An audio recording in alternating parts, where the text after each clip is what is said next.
En cumplimiento al acuerdo ACQID-INE 221/2023, de conformidad con lo dispuesto en el artículo 134 de la Constitución Política de los Estados Unidos Mexicanos, la propaganda, bajo cualquier modalidad de comunicación social que difundan como tales los poderes públicos, los órganos autónomos, las dependencias y entidades de la administración pública y cualquier otro ente de los 3 órdenes de gobierno, deberá tener carácter institucional y fines informativos, educativos o de orientación social. Las personas servidoras públicas tienen en todo tiempo la obligación de aplicar con imparcialidad los recursos públicos que están bajo su responsabilidad, sin influir en la equidad de la competencia entre los partidos políticos.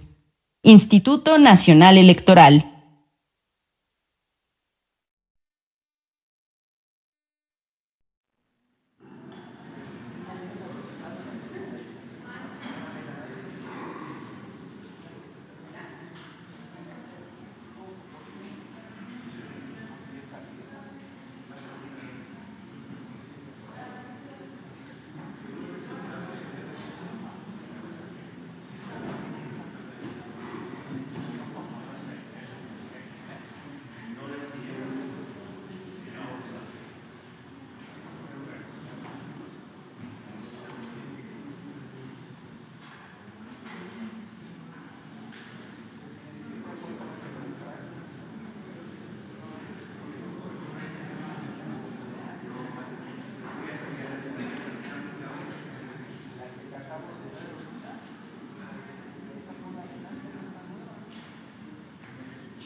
Buenos días. Ánimo, ánimo, ánimo. Bueno, vamos a, como todos los miércoles, vamos a escuchar a Elizabeth en el quién es quién en las mentiras de la semana. Son muchísimas, ¿no? Es un huracán. Pero se hace una selección, nada más para tener una idea de cómo andan los medios de manipulación en nuestro país, con honrosas excepciones, ¿no? que las hay, de prensa, de radio, de televisión y de redes sociales, donde se informa con profesionalismo, con objetividad, sin estar bajo el control, el dominio de la oligarquía y de los intereses creados. Bueno, vamos a comenzar con Elizabeth. Y está también Laura Velázquez, que es Coordinadora Nacional de Protección Civil. Yo creo que empezamos con Elizabeth, y si nos espera Laura, que va a informar sobre la tormenta tropical que afectó en las costas de Guerrero, en la Costa Grande, y también del huracán que afectó en Nayarit y en Jalisco. Tiene ella el reporte. Está Laura en Puerto Vallarta. Entonces, vamos con Elizabeth primero. Con su permiso, señor presidente, buenos días a todas, a todos. Esta es la sección ¿Quién es quién en las mentiras de la semana? Y hoy es 11 de octubre de 2023. Y vamos a iniciar con Vamos a iniciar de menor a mayor intensidad. Vamos con la primera, que seguramente ustedes vieron. Tesla sí instalará fábrica de autos eléctricos en México, a pesar de las mentiras difundidas en medios de comunicación.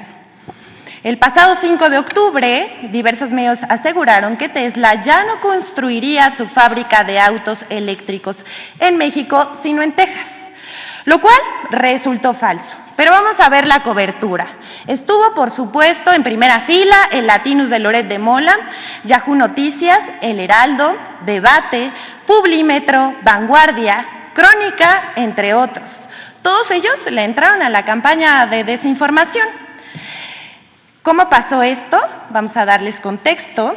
Citando un libro biográfico del dueño de Tesla, Elon Musk, escrita por Walter Isaacson, perdón, si lo estoy pronunciando mal, quien escribió que el robotaxi, modelo de automóvil de conducción autónoma, lo construirían en Texas. Esa fue su fuente, y ya con eso, pues ya, empezaron su campaña de desinformación. La noticia falsa iba acompañada con críticas al gobierno del presidente López Obrador. O sea, primero tomaron una fuente y después lo utilizaron para editorializar y criticar al gobierno del presidente López Obrador, supuestamente por falta de certidumbre jurídica y apoyo a las inversiones.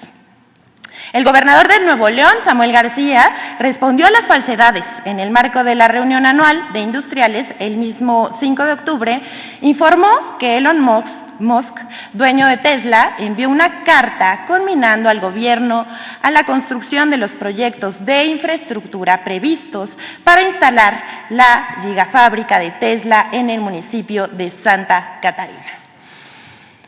Pero, pues, para vergüenza de los medios de comunicación, no nada más fue el gobierno de Nuevo León quien los desmintió, sino hasta el vocero de Tesla, Rohan Patel, salió a desmentir las notas de estos medios de comunicación, asegurando que esta no es la primera vez que se difunden falsedades. Dijo a través de su cuenta de X, es un cebo de clics, de tonterías y debe ignorarse, afirmó. También dijo, continuaremos avanzando con los gobiernos locales, estatales y federales y apreciamos mucho sus esfuerzos para habilitar los permisos y la infraestructura sostenible necesarios. Pues así contestó hasta el vocero de Tesla ante las mentiras de los medios de comunicación. Vamos con la siguiente. La plaga de desinformación de muchos medios, ya sabemos, no tiene límites. Ahora salen con una supuesta plaga de chinches en México. Esta no existe. En muchos espacios informativos, incluyendo televisoras como Televisa y TV Azteca, se ha desinformado sobre una supuesta plaga de chinches en México, lo cual es falso. Y bueno, nadie las ha visto hasta ahora. ¿O ustedes sí? Se habla de plagas de chinches en la UNAM y en otros lugares de México como Guanajuato. Se ha provocado una histeria colectiva en algunos lugares. En la Universidad Nacional cerró escuelas y las fumigó, pero ¿qué creen? Solo encontraron un insecto. En la Universidad de Guanajuato, igual. Todo mundo habla de las chinches, pero nadie las ha visto. Bueno, más allá de lo normal, también las hemos visto muchísimo en los memes que se comparten en las redes sociales, que pues la verdad es que sí son muy graciosos. Ya de plano, varios medios dijeron que en todo México había plaga, así de ese tamaño. No dejan de enchinchar. Con este tipo de campañas de desinformación se busca crear un sentimiento de miedo en la población para que sea más susceptible a ser manipulada por los mismos medios de comunicación. Lo bueno es que ya casi nadie les cree y la verdad es que el pueblo informado busca otras vías de comunicación para pues obtener la información veraz. Vamos a ver qué dijo la Secretaría de Salud del Gobierno de México y también la Secretaría de Salud de la Ciudad de México. Ellos aclararon que no existe una alerta sanitaria por la presencia de estos pequeños insectos, que nos han acompañado, hay que decir, desde tiempos inmemoriales, y que se pueden multiplicar, esto sí, cuando no se limpian habitaciones ni colchones principalmente. no en universidades ni en el territorio nacional. Bueno, hasta aquí esta, pero vamos con la siguiente. Seguramente vieron esta a través de Facebook, que fue donde más se difundió esta noticia falsa. Pues hay que decir que ha habido una intensa campaña para intentar posicionar por redes sociales y también en WhatsApp la idea de que desde el Gobierno de México se operan granjas de bots a favor del presidente López Obrador, lo cual es absolutamente falso. Pero miren, vamos a desmentir esto con rigor. Circuló hace unos días una imagen editada donde se lee Centro Digital de Campaña, una foto del presidente López Obrador y un logo partidista, así como decenas de personas en computadoras, aquí como vemos en la imagen, en la pantalla. Pero esta imagen original es de un call center de una empresa brasileña llamada AEC. El sitio Verificado MX consigna que esta no es la primera vez que esta imagen es editada en época electoral para perjudicar al adversario. En 2018 se utilizó esta misma imagen con la foto del entonces candidato José Antonio Meade. En otras imágenes, también difundidas en redes sociales, se muestran fotos editadas que muestran a personas en ordenadores y en las paredes teléfonos celulares cargándose, como vemos aquí en la imagen. De acuerdo con una búsqueda a la inversa de las imágenes mostradas en las publicaciones en redes sociales, las instantáneas corresponden a China, a lugares que denominan granjas de móviles. Bueno, y de acuerdo también con el sitio Brultec, quienes realizaron un reportaje denunciando estos fueron utilizados en 2017 para hacer reviews falsos para las aplicaciones, es decir, los ponen ahí cargando y hacen clics falsos para calificar mejor a una aplicación de telefonía celular. Pero hay que decir algo, que se escuche, que nos escuche el pueblo de México. En este gobierno no se contratan estos servicios para generar percepciones ni dirigir conversaciones con noticias falsas, ni busca manchar la reputación de absolutamente nadie. Hay pleno respeto a la libertad de expresión. Hay que decirlo, mienten. Vamos con la siguiente. ¿Se acuerdan que les dijimos que íbamos de menos a más?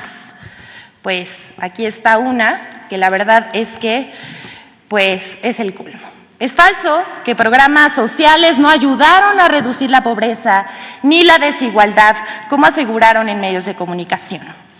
La Organización para la Cooperación y el Desarrollo Económico publicó un informe que se llama Reformas de Política Económica para 2023 en pos del crecimiento. Así se llama el estudio, en el cual se analizan los programas sociales, el crecimiento potencial eliminando obstáculos y con una utilización efectiva de recursos, así como medio ambiente y transformación digital. Así, estos son los rubros que mide la Organización para la Cooperación Económica, que hace este estudio, hay que decir, cada 2 años. La organización hizo recomendaciones a las naciones, pero medios de comunicación como France 24, El Economista, Debate, LópezDóriga.com, Milenio, El Pulso de San Luis, entre otros, tergiversaron datos y mintieron argumentando que los programas sociales del gobierno del presidente Andrés Manuel López Obrador no ayudaron a reducir la pobreza ni la desigualdad. Esto es absolutamente falso. Y aquí vemos una vez más un ejemplo de cómo no tienen ninguna responsabilidad con sus audiencias. Primero decir que el informe presenta datos del año 2020. Sin embargo, la organización se prestó a realizar un análisis y recomendaciones con fecha de 2023, es decir, 3 años después, resaltando la supuesta ineficacia de las políticas públicas implementadas en México. Asimismo, la organización omite analizar y publicar los resultados del INEGI. Aquí en la pantalla vamos a estar viendo la gráfica sobre la reducción de la pobreza y la desigualdad en México como resultado de la política económica y de los programas de bienestar emprendidos por la Cuarta Transformación encabezada por el presidente López Obrador. Pero por si eso fuera poco, México, con un coeficiente de Gini, es de 0.402. Esto es, avanzó 3 posiciones en la reducción de la desigualdad y la pobreza dentro de los países de la organización con respecto a los datos obtenidos del 2020. O sea, de todas formas, le salió el tiro por la culata a la organización. Cruzando los datos que acabamos de presentar, se puede desmentir a los medios de comunicación y el informe de la organización sobre la situación en México. Pero bueno, así se las gastan unos y otros. Vamos con la siguiente. Reforma y El Economista mienten sobre deuda y situación en Pemex. El 10 de octubre se publicaron notas en medios como Reforma, El Norte, Mural, El Economista, mentiras sobre la producción y deuda en Pemex. El diario Reforma, fiel a su estilo, ha sacado incesantemente notas sobre deuda en Pemex y en su editorial de ayer, 10 de octubre, publicó en Templo Mayor. Voy a citarlo. ¡Ah, caray! Ahora resulta que Pemex no está endeudada, es una empresa boyante y además de petróleo, produce miel y flores. En el gobierno de los otros datos, Octavio Romero Oropesa se voló la barda con el diagnóstico que presentó de Petróleos Mexicanos. Hay que decirle a Reforma y a sus escribientes, las burlas no borran la realidad. El director de Pemex, Octavio Romero, informó en el Congreso durante su comparecencia que el saldo de la deuda ha disminuido en 17.8% desde el año 2018, es decir, pasó de 129.3 a 106.3 mil millones de dólares en términos reales. Cuando vemos cómo tras la reforma energética neoliberal en 2013, la deuda de Pemex se incrementó como nunca al tiempo que iniciaron su desmantelamiento y privatización. Una verdadera vergüenza que vendan los recursos de la patria. Por su parte, no se quedó atrás, El Economista publicó 8 columnas. Pemex desinfla sus metas de refinación y de producción. Esta también es una falsedad más. Contrario a lo que publica el diario, Pemex produce 1.9 millones de barriles diarios de petróleo. 97% es producción de la empresa mexicana y 3% de privados. Si recuerdan que decían que los privados iban a rescatar a Pemex, pues resultó también falso. En 5 años, los campos nuevos de Pemex han generado 586 mil barriles de petróleo diarios, 8 veces más que los privados en 10 años, que solo producen 69 mil barriles diarios. Se logró reducir el costo de producción de cada barril de petróleo. Pasamos de $12.1 en 2019 a $9.9 por cada barril extraído en 2023. Y la capacidad de refinación aumentó casi el doble. Así es, con las 6 refinerías más Deer Park y Dos Bocas se revirtió la caída de 612 mil barriles en 2018 a 1.5 millones en 2023. Y cerraremos 2024 con 1.6 millones de barriles. En cuanto a gasolinas, en 2018 se producían 359 mil barriles diarios y ahora estamos en 677 mil barriles. Y vamos a cerrar esta administración con 1.185 millones de barriles de gasolina diarios. Es decir, 3 veces más. El Economista miente. Pero si creían que hasta aquí terminaban las mentiras de esta semana sobre Pemex, porque por supuesto que cada semana agarran a Pemex para mentir, el pasado 10 de octubre, vamos a ver la pantalla, Publicaron varios medios en radio y televisión que el Banco de Exportaciones e Importaciones de Estados Unidos, ¿lo estamos viendo? ¿Me pasan, por favor, la siguiente? Que el Banco de Exportaciones e Importaciones de Estados Unidos canceló en agosto un crédito a Pemex de unos 800 millones de dólares por exportar petróleo gratis a Cuba. Nada más vean hasta dónde llegan. País sometido, hay que decir, a un embargo comercial por Estados Unidos. Pero vamos a ver cómo le respondió el propio director de Pemex, Octavio Romero, a los diputados que lo cuestionaron sobre estas falsedades. Vamos a verlo. Y lo otro, lo del Exim Bank, pues ya no sé si qué cosa es lo que me han preguntado, porque se han dicho tantas cosas con relación a esto que ya estoy confundido. Primero dijeron que nos habían multado los del Exim Bank. No es cierto. ¿Se lo digo así o de otra manera? No hay ninguna multa en lo más mínimo. Y no hay ninguna cancelación de ningún crédito. Fue un acuerdo de ya no solicitar ese crédito. Entonces, ni hay multa, ni hay cancelación por parte del Exim Bank con relación a Pemex. No sé si con esto ya quedan disipadas las dudas o si se los digo de otra manera. Bueno, hasta aquí el director de Pemex, pero todavía no acabamos con Pemex. Circula un video utilizando inteligencia artificial que engaña con supuestas inversiones a Pemex. Esta es una alerta de fraude. Circula en redes sociales un video que con ayuda de inteligencia artificial, lo estamos viendo aquí en la pantalla, no lo vamos a pasar, la verdad, por respeto y también porque pues es una falsedad que no merece el tiempo, pero utiliza la imagen de una periodista y del ingeniero Carlos Slim, en la que se arguye que invirtiendo desde 4,500 pesos en Pemex, se tendrían ganancias por 300,000 al mes. Esto se trata de un fraude. Vamos a decirles a todas, a todos que quienes nos están viendo que ni el gobierno ni Pemex pide dinero en Internet o en otras plataformas digitales. Si alguien pide dinero o que se le deposite en una cuenta, sin lugar a dudas se trata de un intento de estafa. Les pedimos no caer y denunciar aquellas publicaciones que intentan estafar al pueblo de México.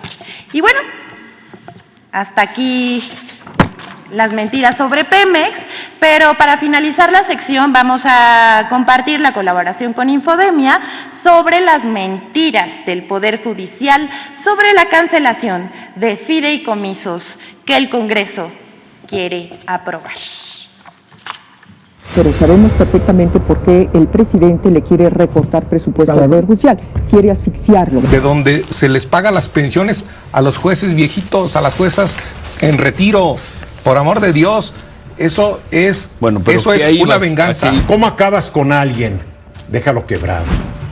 Mentiras contra la extinción de fideicomisos del Poder Judicial. Medios de comunicación y comentaristas han difundido desinformación sobre el proyecto que plantea una reforma para eliminar 13 fideicomisos del Poder Judicial, que no están contemplados en la ley y que por su falta de transparencia, según la iniciativa, se desconoce el manejo de los contratos, administración, rendimientos y destino de los recursos. 1. Falso que se disminuye la operatividad del Poder Judicial. La iniciativa no disminuye la capacidad para impartir justicia porque la mayor parte de los recursos de los 13 fideicomisos se relacionan con prestaciones especiales y bolsas de ahorro financiados con recursos públicos.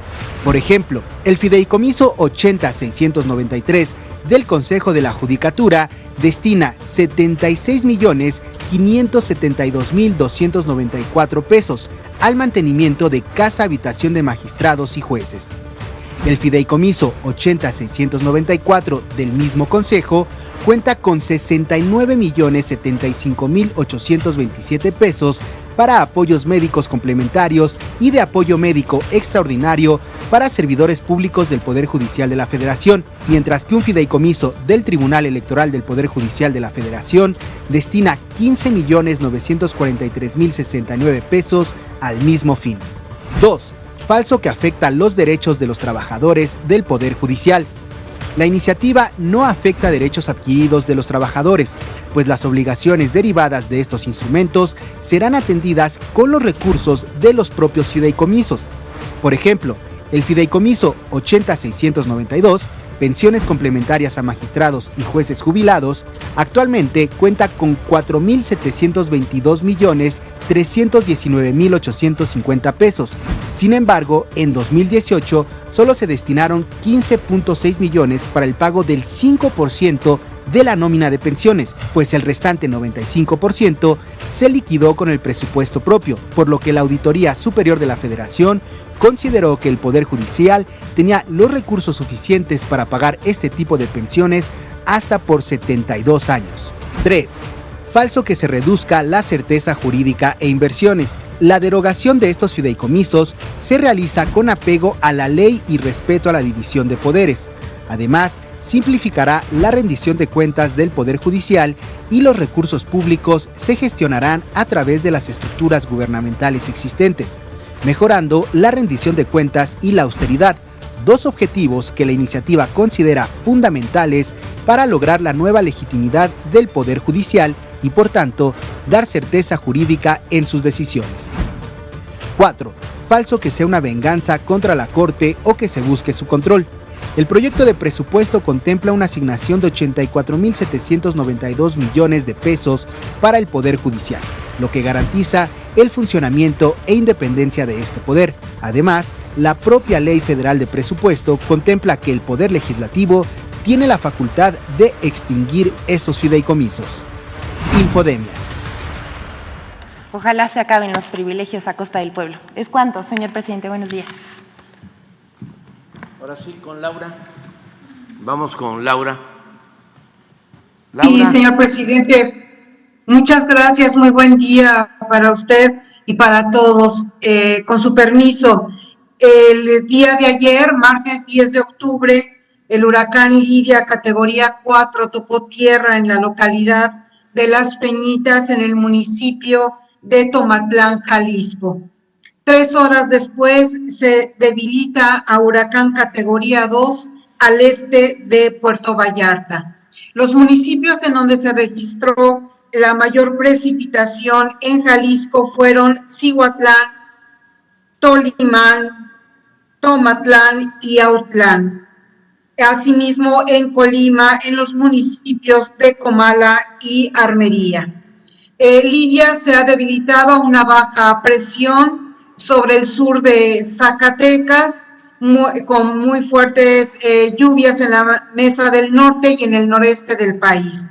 Asimismo, se van a presentar lluvias puntuales en Nayarit, Jalisco, Colima y Zacatecas, y muy fuertes en Coahuila, Durango, San Luis Potosí, Aguascalientes y Guanajuato.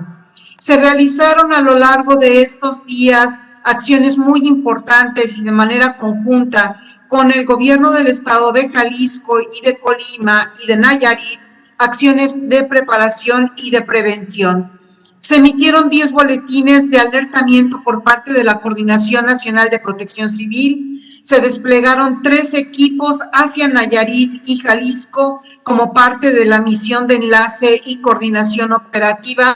Asimismo, se realizó una amplia difusión de las medidas de prevención y preparación ante los diferentes peligros provocados por el huracán Lidia.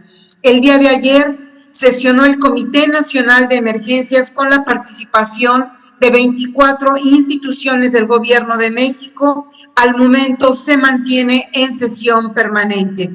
Se han llevado a cabo recorridos informativos en las zonas de mayor riesgo en Nayarit y Jalisco. Se instalaron los comités estatales y municipales de protección civil y en conjunto con la Sedena, Marina, la Guardia Nacional, la CFE, Conagua y la Secretaría de Infraestructura, Comunicaciones y Transportes, se instalaron los puestos de mando para coordinar la emergencia de manera conjunta con los gobiernos de los estados y de los municipios.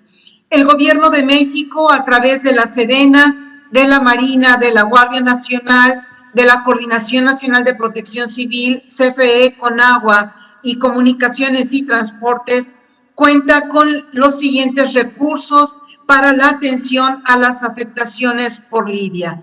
En Baja California Sur y desde Sinaloa hasta Colima se cuentan con 32,000 elementos, 741 vehículos, 4 cocinas comunitarias, 9 aeronaves, 13 embarcaciones y 403 equipos especializados.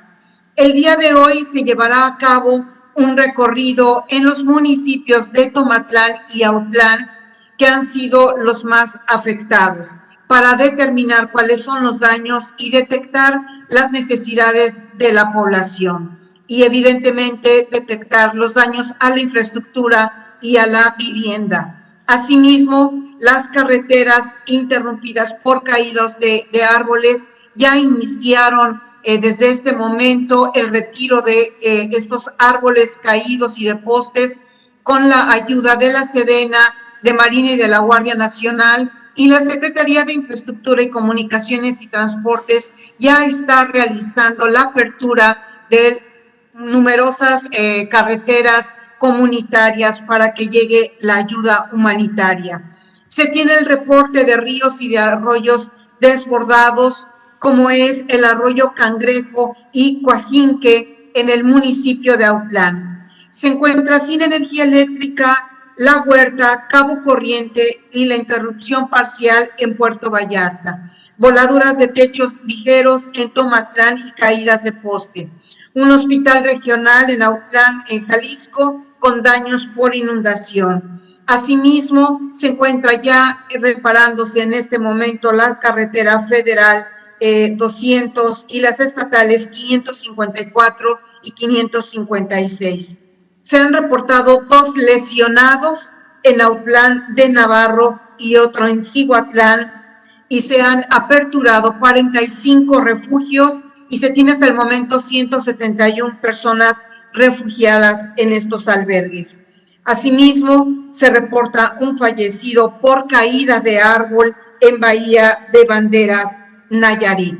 El día de hoy, como ya lo mencioné, se va a llevar a cabo los recorridos de evaluación de daños y análisis de necesidades, principalmente en Autlán y Tomatlán, Jalisco. Se llevan a cabo las acciones de retiro y de postes caídos con el respaldo de los gobiernos de los estados, de los municipios, Sedena, Marina y Guardia Nacional. Se recupera de manera prioritaria el suministro eléctrico por parte de la CFE. Se contempla la distribución de ayuda humanitaria por parte de la Sedena y Marina en cuanto se tenga la cuantificación de la población afectada.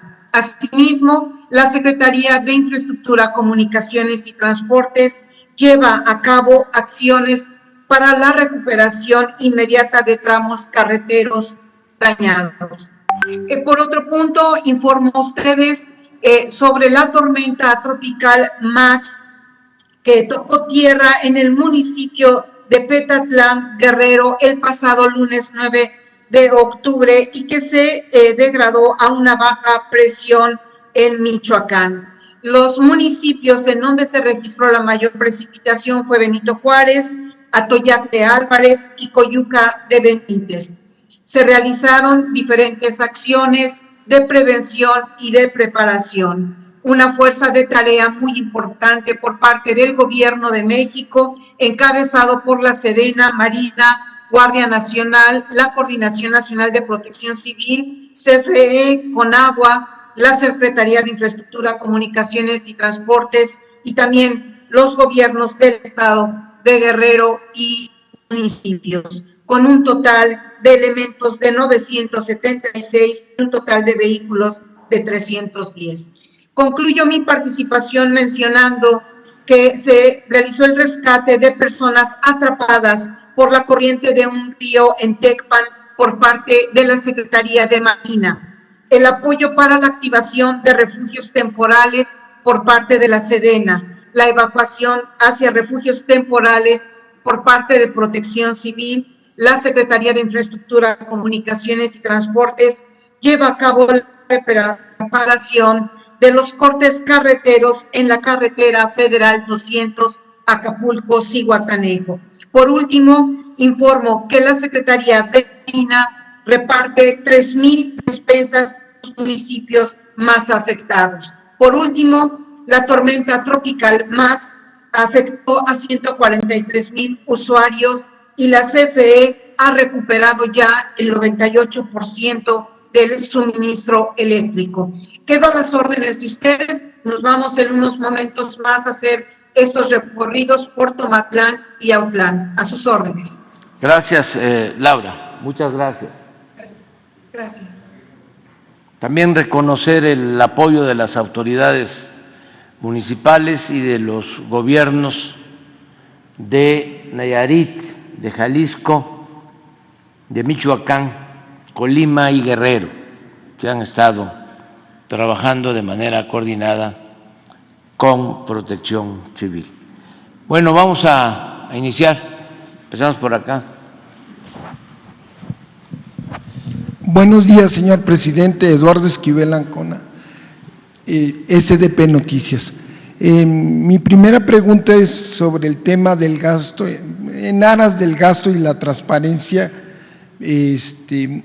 los inmuebles que ocupan los juzgados del Poder Judicial Federal están ubicados en zonas de alta plusvalía, en zonas residenciales, y estos están a todo lujo, son edificios inteligentes, de difícil acceso, en donde el único que está así en una zona es el que está en San Lázaro, ¿no? Pero todos los demás.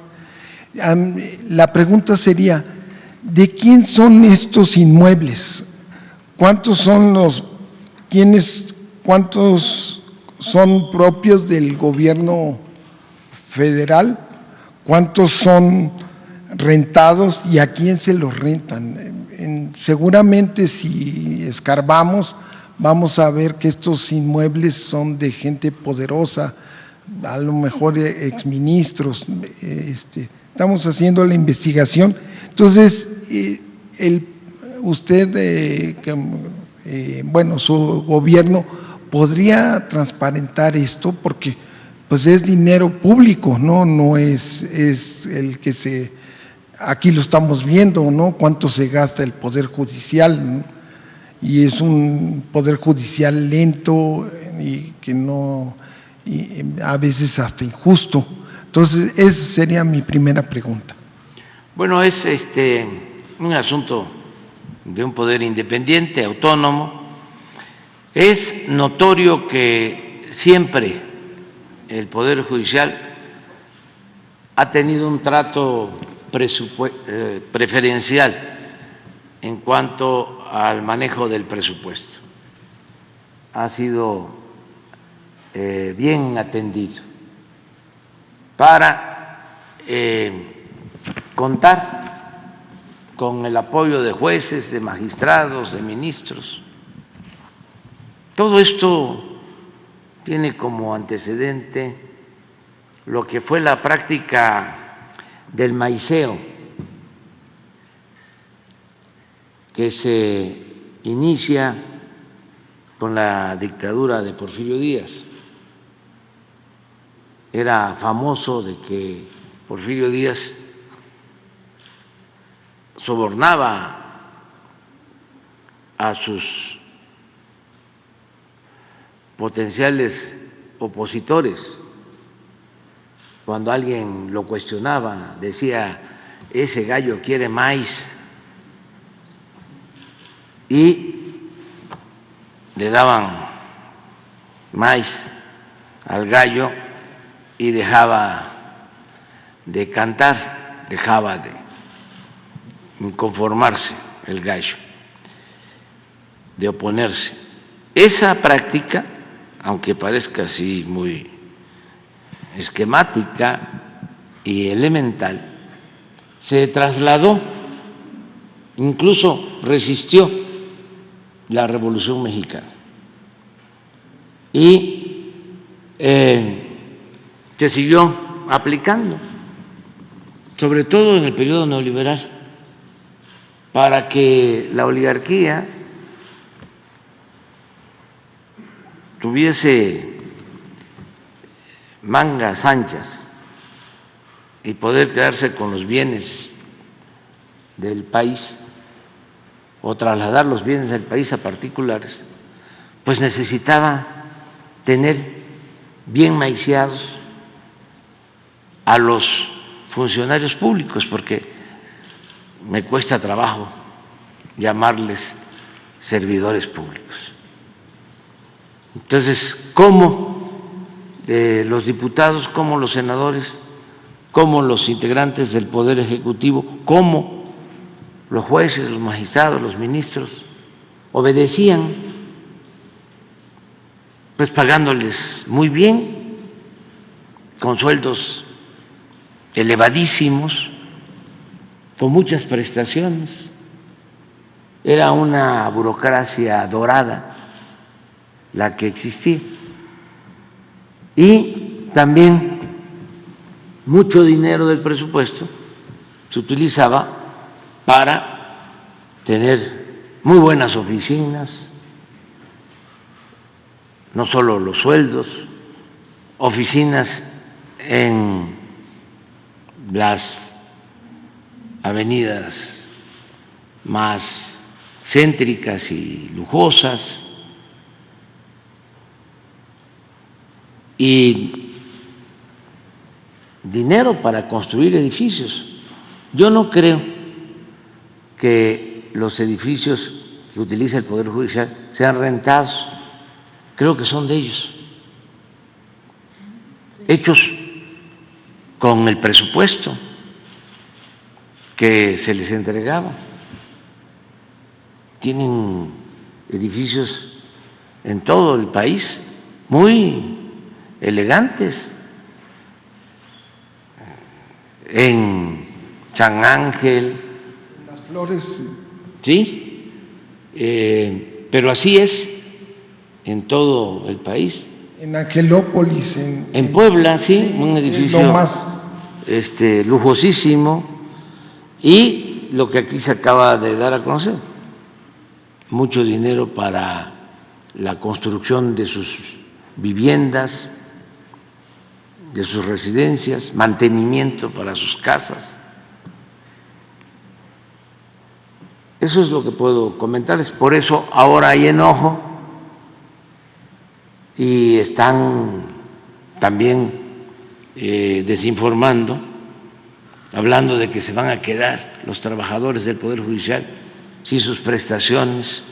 No, si el Poder Legislativo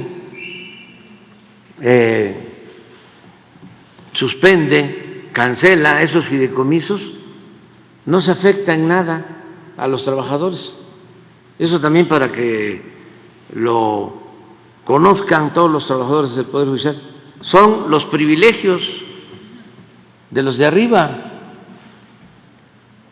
que un ministro en México gana hasta 700,000 pesos mensuales, si se suma todo lo que obtienen con prestaciones, como 4 o 5 veces más de lo que yo percibo.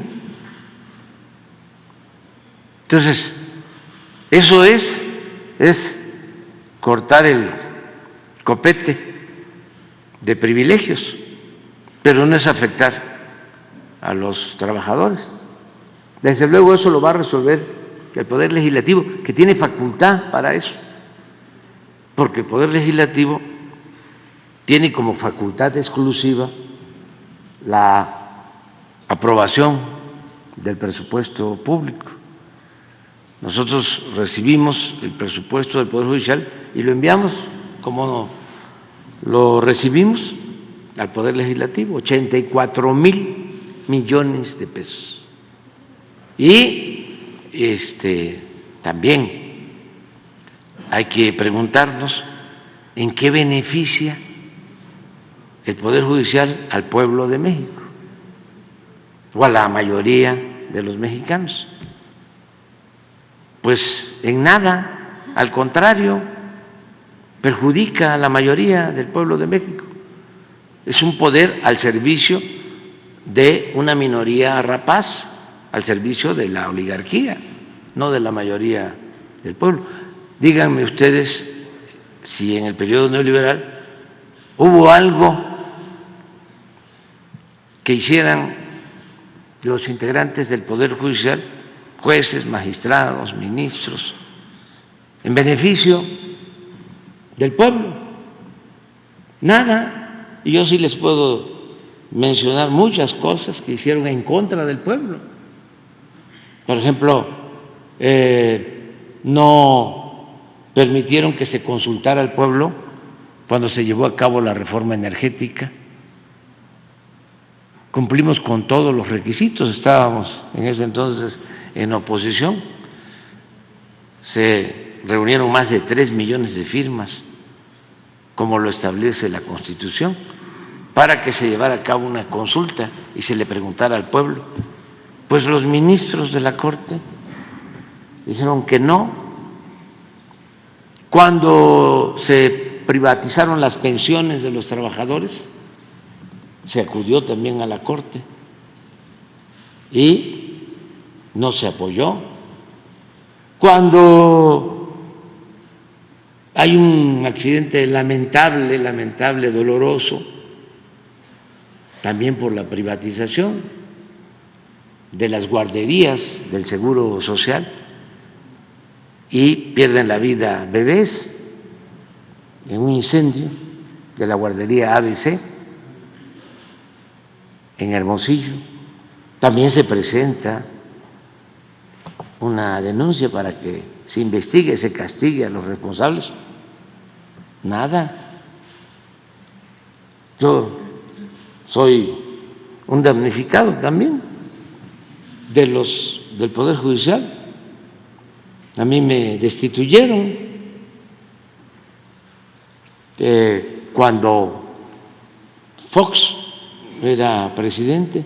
No querían que yo participara como candidato a la presidencia. Era yo jefe de gobierno y para que no pudiera inscribirme por antecedentes penales, me inventaron de que había yo violado un amparo.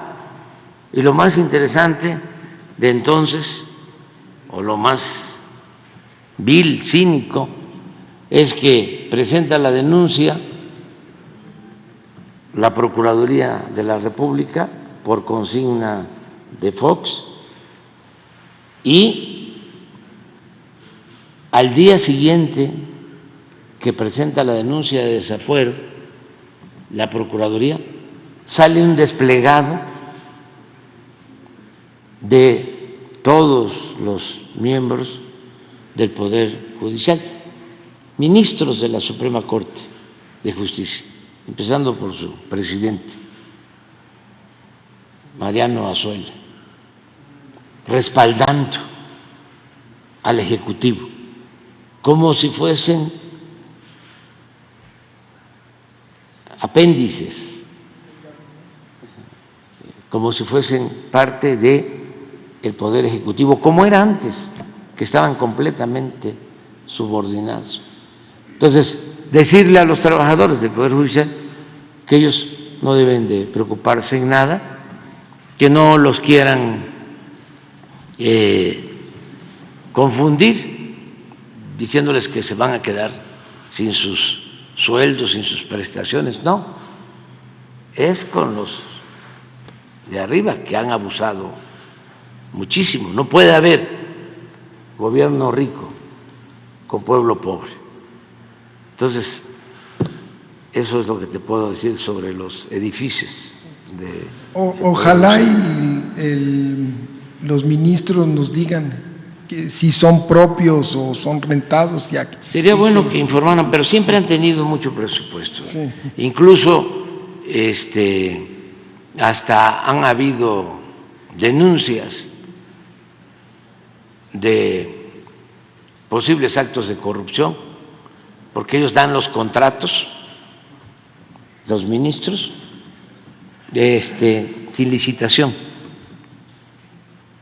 O sea, asignan contratos de obra sin licitación. Nada más que ya en eso no me quiero meter, ya es otro asunto. En otra pregunta, el pasado 30 de agosto la Comisión de Cambios determinó instruir al Banco de México reducir el monto vigente del programa de coberturas cambiarias de forma gradual, el cual tiene un monto total de 7.491 millones de dólares. Este fondo, o sea, se recortó, son las subastas para cuando hay para defender el tipo de cambio, ¿no? El principal objetivo del Banco de México es pues luchar contra la inflación y mantener el poder adquisitivo de la moneda. El peso, usted lo recibió a 20.41, su gobierno, y ahora está pues, en 18 pesos, o sea, sigue depreciado como usted pero últimamente ha habido turbulencias y este tipo, o sea, esto lo recortaron, pero usted instruiría al secretario de Hacienda y le recomendaría que se volviera, que ya no se limitara esta cobertura de cambios, se volvieran a las subastas para tener más estabilidad del peso frente a las monedas extranjeras, o lo dejaría así porque como bien estamos diciendo, sigue el precio, el tipo de cambio pues está fuerte todavía el peso, ¿no? Entonces, esa sería mi pregunta. ¿Usted recomendaría que se volviera a las subastas como estaba establecido antes del 30 de agosto o que se siguiera con lo mismo y se confiara en la fortaleza del peso? Pues yo en lo segundo, hay que confiar en que tenemos una moneda estable que se ha venido apreciando, fortaleciendo, sigue siendo el peso la moneda que más se ha fortalecido con relación al dólar en el mundo.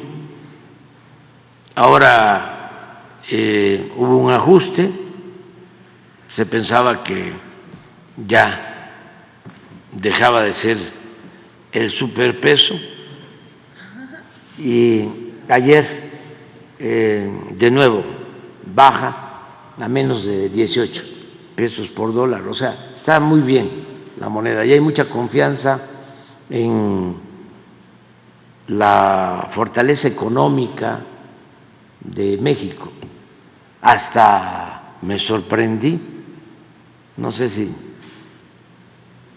pensar bien o mal, verlo bien o verlo mal, pero emitió un comunicado al Fondo Monetario Internacional hablando de que la economía de México está muy sólida, que es de las mejores del mundo, incluso aumentó su proyección de crecimiento económico de 2. Así está hoy. Miren, superpeso.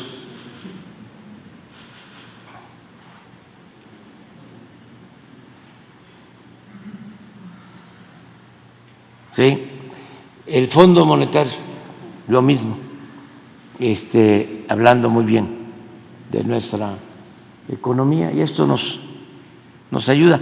Y ha funcionado la política macroeconómica que se ha aplicado, sobre todo el respeto a las decisiones del Banco de México, el respeto a la autonomía del Banco de México. No tenemos injerencias, no les recomendamos nada, ellos actúan con autonomía, con independencia y marchan muy bien las cosas. Esto se lo digo porque sí es muy bueno para la economía, para la inflación sobre todo, que haya una moneda fuerte, porque pues, casi el 50% de los productos y servicios que consumimos en México vienen del exterior. Entonces, esto nos saldría, si hubiera depreciación del peso frente a las monedas extranjeras, nos saldría mucho más caro y sería algo inflacionario, ¿no? Entonces, esto, pues, muchas gracias, señor presidente. Sí.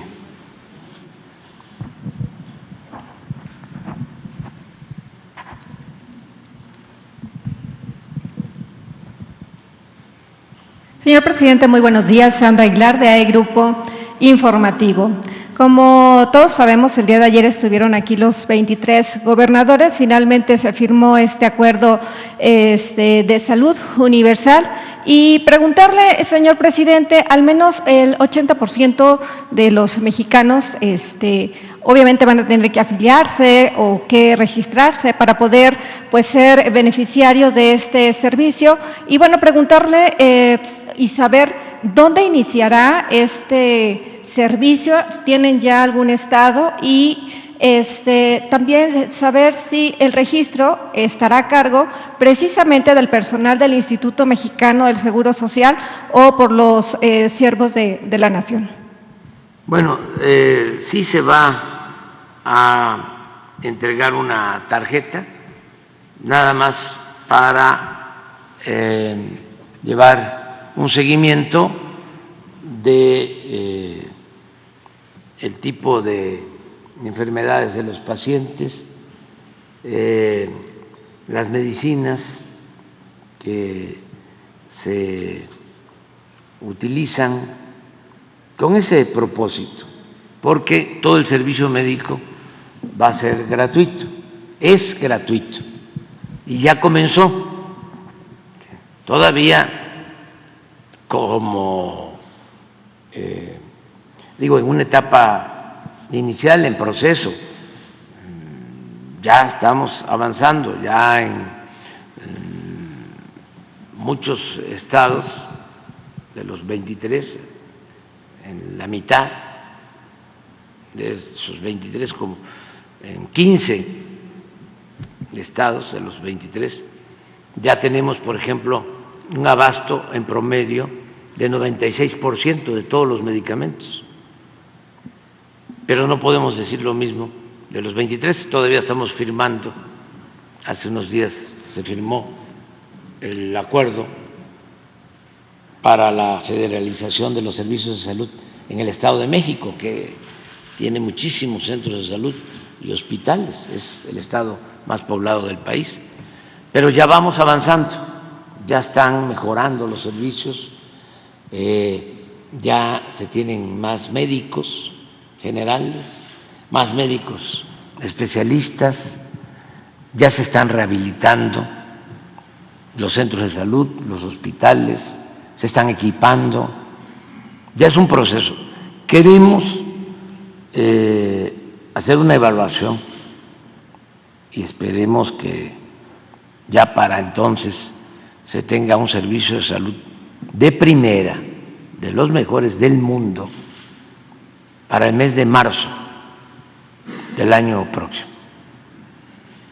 Entonces, ahora, sin necesidad de llevar nada de identificación, si se va a un centro de salud, a un hospital, se tiene que atender a cualquier persona sin que tenga que pagar nada. Se está garantizando ya el derecho a la salud. Claro, puede ser que todavía falten algunos medicamentos, pero estamos resolviendo todo eso. Entonces, en estos 23 estados, toda la gente que acuda a solicitar el servicio de salud gratuitamente se lo van a brindar sin necesidad de ningún documento. Sin necesidad de ningún documento, y luego va a haber una tarjeta que van a van a poseer, pues son casi 60 millones de mexicanos sin seguridad social. Hay más mexicanos, son como 72 millones, pero en el programa de los 23 estados, los que aceptaron federalizar el servicio de salud fueron 23 de los 32 estados. Y hay algunos todavía del PRI y del PAN, gobiernos del PRI y del PAN, que están pensándolo y que ojalá y se adhieran. Los que no lo hagan reciben de la Federación sus fondos, lo que por derecho les corresponde, para la atención médica. O sea, no quiere decir que se les va a dejar sin presupuesto, nada más que no se integran al sistema federal, que nosotros consideramos es lo mejor, porque antes se transferían los fondos a los estados para la atención médica y ese dinero se usaba para otras cosas. Y por eso no había buen servicio médico. Además, había mucha corrupción en la compra de los medicamentos. Políticos corruptos, hasta dueños de medios de comunicación o de manipulación, vendían medicinas carísimas. 10, lo tengo que estar repitiendo porque no lo van a ver ustedes en los periódicos, ni lo van a escuchar en la radio, ni lo van a ver en la televisión. 10 empresas distribuidoras, ni siquiera laboratorios o empresas farmacéuticas, 10 empresas distribuidoras vinculadas al poder le vendían al gobierno 100,000 millones de pesos al año de medicamentos. Y era un monopolio, porque no se podían comprar las medicinas en el extranjero, no lo permitían las leyes. Tuvimos que llevar a cabo reformas legales para poder comprar la medicina en cualquier país del mundo y así tener abasto, y hemos logrado ahorros de miles de millones de pesos. Por eso, con el mismo presupuesto de antes, ahora podemos comprar más medicamentos y garantizar que sean gratuitos para toda la población. Sin embargo, pues esto les enoja mucho a nuestros adversarios porque estaban acostumbrados a robar. Entonces vamos a tener ya este sistema completamente concluido, eficaz, para apoyar a la gente. Lo que decía yo ayer, que si alguien se enferma, que no esté pensando cómo va a pagar al médico, cómo va a obtener dinero para comprar las medicinas, que la salud no sea un privilegio, sino un derecho del pueblo. Y eso es lo que estamos haciendo. Sí, señor presidente, ya que hablamos de corrupción y de malas prácticas y ya que abordamos precisamente el tema del Instituto Mexicano del Seguro Social, usted recordará el caso del famoso y conocido el SAR de la limpieza, estas empresas que brindan servicio obviamente al Instituto Mexicano del Seguro Social. En aquel momento en que se llegó a abordar este tema, precisamente, inclusive la jefa del SAR reconoció que existían presuntas irregularidades. Estamos hablando de Marco Antonio Jesús Reyes Saldívar. Sus trabajadores o algunos trabajadores continúan denunciando que insisten en estas malas prácticas, que no son dados de alta en el Seguro Social o exactamente dados de alta como trabajadores, no les pagan a veces el salario, obviamente carecen de prestaciones sociales, pero sobre todo, señor presidente, sabemos que continúan brindando licitaciones a esta persona, a este personaje, y en ese sentido preguntarle, ¿existe alguna supervisión o algún adelanto que nos pudiera compartir con respecto a este tema? Sí, para eso es la Secretaría de la Función Pública, pero lo más eficaz de todo es lo que estás haciendo tú, denunciándolo, porque con esta denuncia ya el director del Seguro Social, Zoe Robledo, va a tener que informar. Entonces, eso es lo que tenemos que hacer, y para eso son también las mañaneras, para expresarnos, manifestarnos con libertad. Y le vamos a pedir a Zoe que informe sobre esta denuncia que estás haciendo, si te parece. Gracias. Y un comentario final. La semana pasada estuvo aquí el director general del Infonavit, Carlos Martínez Velázquez. Abordó, y bueno, fue una buena noticia para los periodistas independientes, más allá de la seguridad social que ya se brinda, obviamente, a todos aquellos que forman parte de este comité, la posibilidad, inclusive existía algún documento, una minuta, una propuesta, así lo dijo en la conferencia matutina, que existía ya instaurada o localizada en el Senado. Lo cierto, señor presidente, es que, pues bueno, como usted lo menciona, nuestro trabajo es investigar. No existe tal documento al respecto, al parecer tampoco en la Cámara de Diputados, y en ese sentido le compartimos el dato, ojalá y nos pudieran dar más información al respecto. Es específicamente el tema de poder tener acceso a cuentas de una vivienda a futuro. Ese es el tema, porque de lo demás de prestaciones sí existe ya, señor presidente. Muy bien, pues con Jesús lo vemos. Sí. Miren, gracias. Me voy a tener que ir porque hoy se conmemoran 200 años de la fundación del Heroico Colegio Militar, y voy a ir a Perote, Veracruz, porque ahí inició la escuela de cadetes, la escuela para formar a elementos de las Fuerzas Armadas. Cuando México comienza a ser país independiente, un poco antes de que se instituya la primera República Federal de 1824, en 1823, en estas fechas,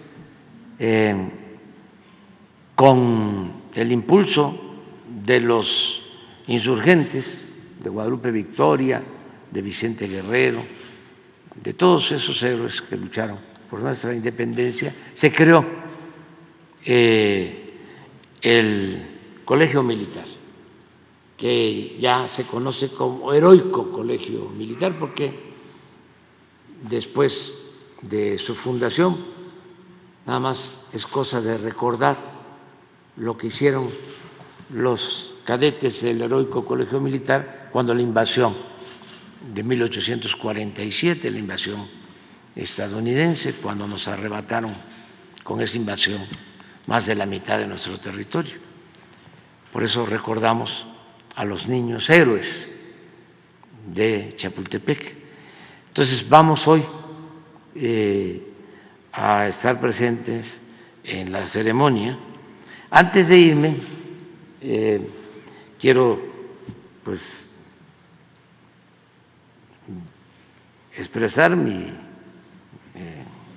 satisfacción de que esté aquí uno de los mejores periodistas del mundo, aquí en la mañanera, Ignacio Ramonet, que está aquí. Este señor es de los mejores periodistas del mundo.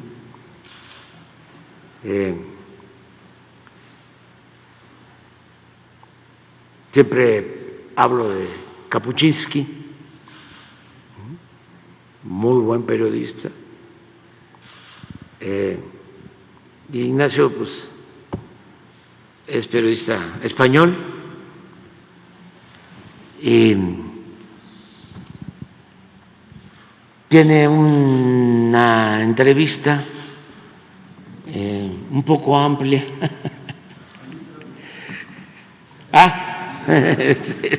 Sí, a ver, es todo un volumen.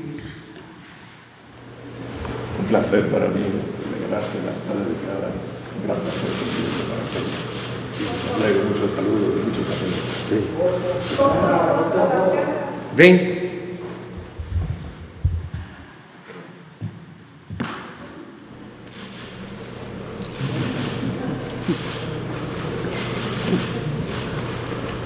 Se llama 100 horas con Fidel. Es una muy buena entrevista porque es toda la historia de el comandante Fidel Castro desde su juventud, bueno, su niñez, los padres. Su papá era español, ¿no? Gallego, su formación, su visión sobre el cristianismo, la crisis de los misiles y algo que me parece muy importante en la entrevista, te adelanta lo del relevo, lo de la transición, porque ya prepara la entrega de la conducción del movimiento revolucionario. Habla de eso. ¿Cuándo hiciste la entrevista? ¿Qué año? Entre 2003 y 2006. 2003 y 2006, sí. 3 años.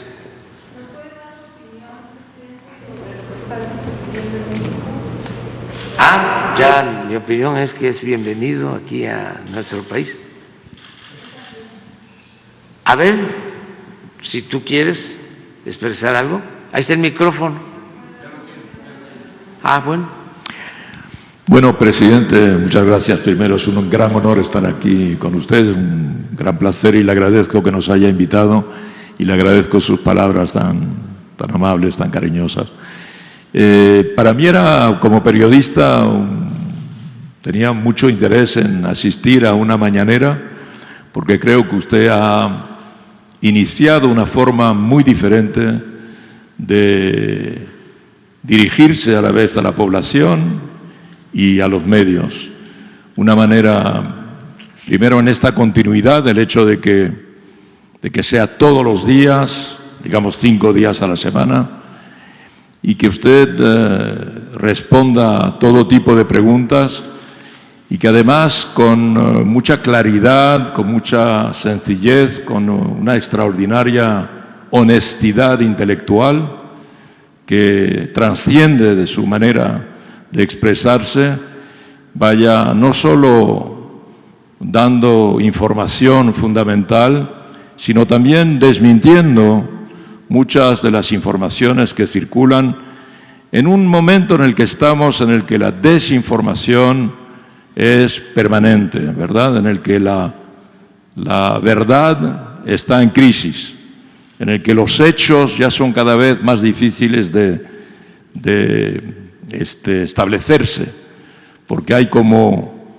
un bombardeo permanente de mentiras, lo que se llama las fake news, hay toda suerte de hechos alternativos, y las redes sociales han creado un ecosistema mediático hoy que crea mucha confusión y que crea mucha suspición sobre lo que es la verdad y sobre lo que sería una información creíble. Y yo creo que usted personalmente, como protagonista principal de un ejecutivo, da su verdad y también no solo la suya, sino una verdad que está fundamentada en hechos, ¿verdad? Y este diálogo, en este contexto en el que estamos hoy de gran crisis de la información, me parece que es a la vez valiente y una manera de bien entender el sistema informativo en el que estamos. Y que un presidente como usted aborde de esta manera la situación, me parece que es bastante ejemplar para otros mandatarios o mandatarias y también para los periodistas, para nosotros como observadores del funcionamiento de la relación mandatarios, prensa, sociedad. Pues Ignacio, bienvenido a México, y lo hacemos porque todos participan, todos participamos, es un diálogo circular y son muy inteligentes los periodistas, mujeres, hombres que participan en este encuentro cotidiano, en este encuentro permanente. Y sí, mucha gente ve este programa, muchísima gente, porque no hay censura, se habla con absoluta libertad.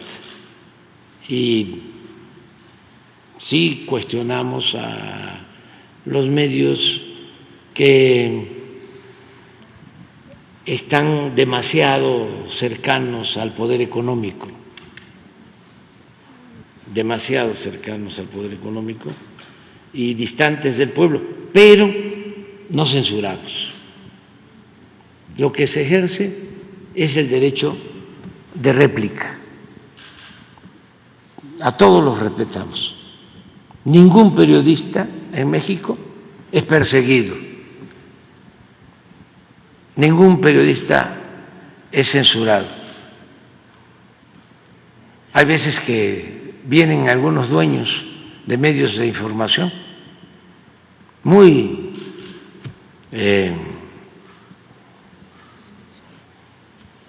importantes por su poder económico, y para buscar, ¿no?, que se les dé un trato privilegiado, insinúan que si tenemos un periodista incómodo, un conductor de radio, de televisión, un columnista que no nos agrade, con una simple señal, con un gesto, bastaría para que se deshicieran de él, que lo corrieran. Nunca hemos hecho eso. Al contrario, no queremos que se corra a nadie. O sea, imagínense si de repente, ¿cómo se llama el dueño de Imagen? Que desde luego lo conozco y es mi amigo, Olegario Vázquez. Le dijera a Ciro Gómez Leiva, no es que no sepa yo quién es Ciro Gómez Leiva, no, lo que pasa que el post-COVID siempre afecta. Entonces, si le dijera, a ver, Ciro, ya nos estás afectando mucho porque no es buena la relación con el gobierno y ya no es como antes, y no me lo ha planteado nunca Olegario, pero si me lo planteara y se va Ciro, imagínense, primero es una injusticia, eso es contrario a nuestros principios, Eso es contrario a la libertad. Y políticamente también, ¿qué se diría? Ya están censurando, son iguales.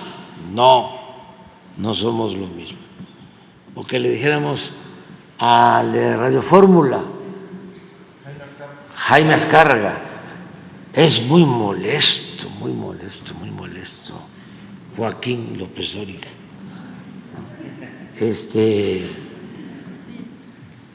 Vuela, para no decir otra cosa, como se dice en el argot del periodismo, ¿no? Vuela mucho. No. Joaquín es un periodista libre y nunca nosotros nos atreveríamos, ni siquiera a otros más groseros, porque no respetan. Sí, Loret, aunque Loret es muy calumniador, pero no es grosero. Hay unos que mientan madre. No voy a hablar de ellos. Que viva la libertad. Bueno, pues ya nos vamos. Vamos a Perote y luego regresamos en la tarde a seguir atendiendo cosas. No nos ha dicho nada a lo largo de la semana. ¿Qué les parece si mañana hablamos de eso? ¿Sí? Bueno, muchas gracias. Gracias. Ya lo leí, Ya lo leí, pero